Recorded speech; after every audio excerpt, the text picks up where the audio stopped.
Oke, mari kita langsung bahas ini. Selamat datang di ulasan mendalam kita hari ini, di mana kita bakal membongkar habis-habisan salah satu mesin perang paling canggih dan pastinya paling banyak diomongin di era modern ini. Ya, apalagi kalau bukan jet tempur siluman F-35 Lightning II.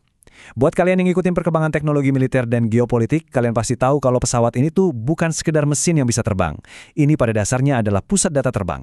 Tapi ya namanya juga teknologi super canggih, pasti selalu diikuti sama rumor-rumor geopolitik yang kadang terdengar kayak plot film fiksi ilmiah. Nah, hari ini kita bakal pisahkan mana yang fakta dan mana yang sekedar mitos, langsung dari cara kerja teknologinya di dunia nyata.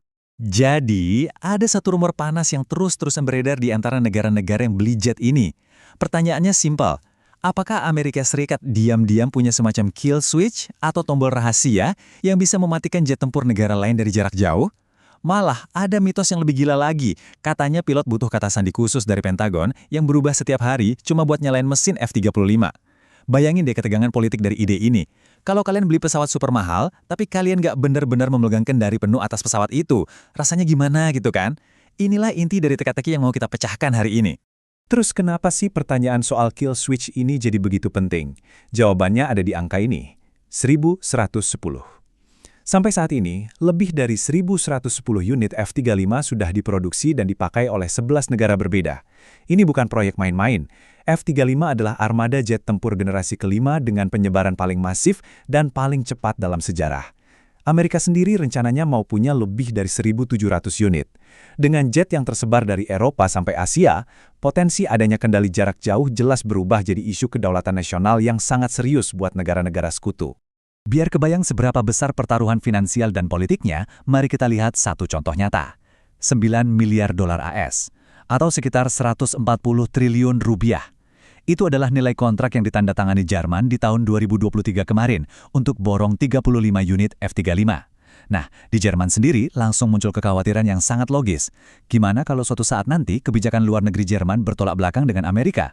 Apakah investasi 9 miliar dolar ini bisa tiba-tiba disabotase dan berubah jadi tumpukan besi tua yang tidak bisa terbang? Ketakutan akan kelumpuhan mendadak inilah yang bikin rumor kill switch terus hidup dan dipercaya banyak orang. Oke, bagian kelima, mitos si tombol pemutus. Sekarang mari kita bedah mitos tombol merah fisik ini pakai logika dan fakta-fakta yang ada di lapangan. Yang paling menarik dari rumor ini adalah betapa cepatnya ia patah saat dihadapkan pada realitas operasional. Departemen Pertahanan AS itu udah secara resmi dan tegas membantah adanya kill switch jarak jauh. Dan coba deh kita pikir pakai logika.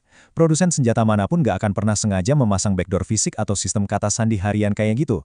Kenapa? Karena itu adalah celah keamanan yang sangat-sangat fatal. Bayangin kalau musuh berhasil meretas akses ke tombol pemutus itu. Senjata super canggih itu bakal makan tuan. Negara-negara pembeli juga udah mengonfirmasi kok kalau mereka nggak pernah tuh harus nelpon Amerika tiap pagi minta password cuma buat manasin mesin jet. Jadi, untuk mitos soal tombol fisik jarak jauh, resmi terbantahkan. Nah, nomor 7. Komputer terbang yang misterius. Tapi tunggu dulu. Terbantahkannya mitos tombol fisik bukan berarti kekhawatiran negara-negara itu nggak berdasar sama sekali. Kita cuma perlu menggeser fokus kita dari perangkat keras ke dunia perangkat lunak. Coba lihat skala kerumitannya. 8 miliar. Jet F-35 itu beroperasi menggunakan sekitar 8 miliar baris kode komputer.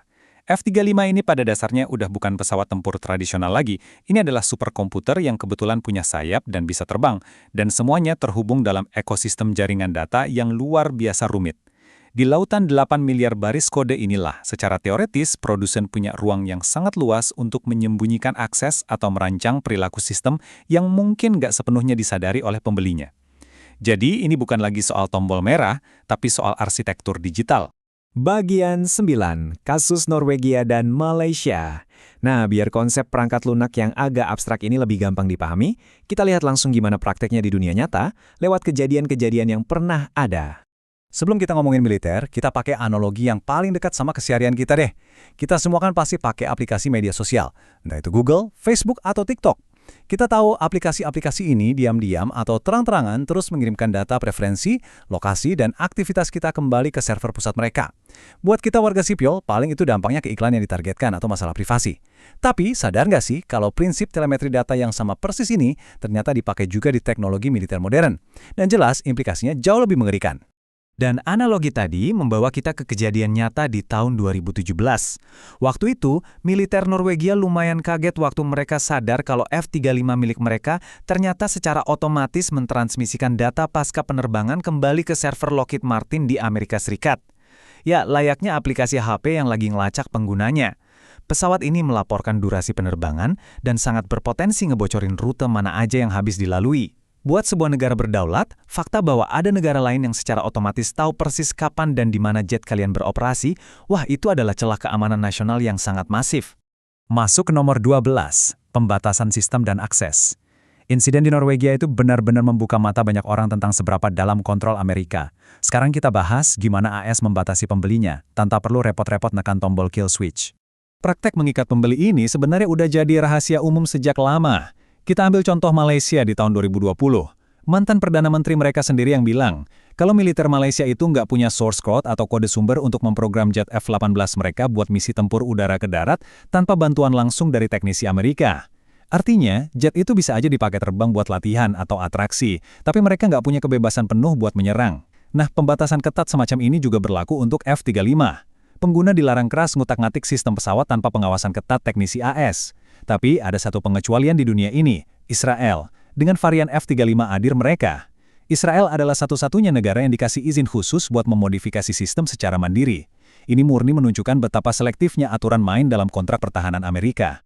14. Ketergantungan logistik ALIS. Nah, sekarang kita sampai di bagian paling krusial dari analisis kita. Plot twist-nya ada di sini. Kill switch yang sesungguhnya itu bukan tombol rahasia, melainkan sebuah monopoli logistik tingkat tinggi. Kenalan dulu sama dua sistem ini, ALIS dan versi terbarunya yang disebut Odin. Ini adalah sistem infrastruktur TI otonom berbasis cloud. Gampangnya, ini tuh kayak dokter digital sekaligus sistem belanja online wajib buat F-35.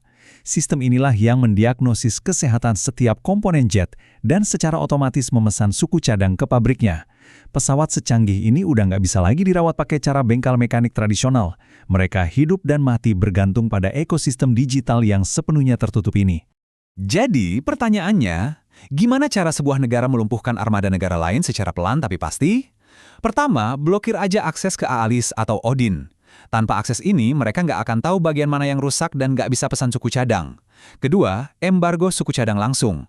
Tanpa komponen baru, pelan-pelan armada itu akan rontok dan lumpuh dengan sendirinya. Dan yang ketiga, ini yang paling fatal, pemeliharaan lapisan anti-radar. Teknologi siluman di kulit luar F-35 itu super sensitif dan perawatannya dimonopoli mutlak oleh AS. Tanpa perawatan rutin ini, F-35 perlahan-lahan bakal kehilangan kemampuan silumannya, muncul di radar musuh, dan ya, berubah jadi sekedar jet biasa yang kebetulan harganya sangat mahal. Tanpa perlu dimatikan tiba-tiba, metode perlambatan ini sama mematikannya. Ke-17. Harga sebuah teknologi canggih. Menuju akhir ulasan kita hari ini, mari kita rangkum sebenarnya apa sih harga yang harus dibayar saat membeli alutsista paling mutakhir ini. Sama halnya dengan HP atau laptop kalian, ancaman itu selalu berkembang. Rusia atau Tiongkok nggak diam aja, mereka terus bikin radar baru, rudal baru. Artinya, kemampuan fisik pesawat aja nggak cukup. F-35 mutlak butuh yang namanya pembaruan perangkat lunak, terutama untuk sistem radar jamming atau perang elektronik. Bayangin, kalau suatu saat Amerika memutuskan buat menahan update software ini untuk negara tertentu. Dalam sekejap, jet super canggih itu bakal ketinggalan zaman dan kehilangan giginya di medan perang modern. Ketergantungan terhadap update ini tuh sifatnya absolut, nggak bisa ditawar. Dan semua fakta tadi membawa kita pada satu pertanyaan besar untuk direnungkan. F-35 jelas menawarkan supremasi udara modern yang nggak ada duanya, mulai dari kemampuan silumannya, sensornya yang luar biasa, sampai integrasi datanya. Tapi, harganya ternyata jauh melampaui cek triliunan rupiah yang harus dibayar. Pembeli secara efektif harus menyerahkan sebagian kedaulatan dan otonomi militer mereka dan menggantungkan keamanan nasional mereka pada persetujuan dari Washington. Pada akhirnya, tanpa perlu repot-repot membuat kill switch berbentuk fisik, ketergantungan sistemik inilah kendali yang sesungguhnya. Sesuatu yang layak banget buat kita pikirkan soal masa depan teknologi pertahanan global, ya kan? Terima kasih banyak udah nemenin ulasan kita hari ini. Teruslah kritis, teruslah belajar, dan sampai jumpa di analisis mendalam berikutnya.